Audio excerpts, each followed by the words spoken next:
પણ તમારું દુઃખ ના મટે, તમારી કોઈ તકલીફ જલ્દી દૂર ના થાય તો કિસ્મત ભાગ્ય નહીં માનવાનું, પણ એવું વિચારી લેવાનું કે માં આ દુઃખ પડ્યું ને તારે તારો ભેટો થયો છે, આ દુઃખમાં તું અમારી સંભાળ લેવા માટે મળીશ.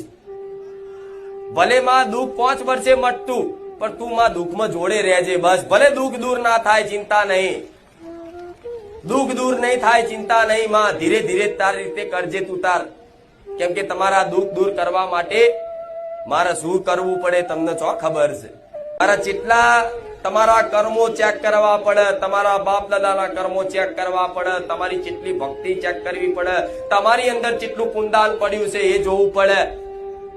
પણ જો તમે પુણ્યદાન ઓછા કર્યા હોય, પાપ વધાર કર્યા હોય, તમે મારી માનતા રાખો અને હું તમારા કામ કરવા જાઉં તો મારા ભગવાનનો વિધાન મને રોકે.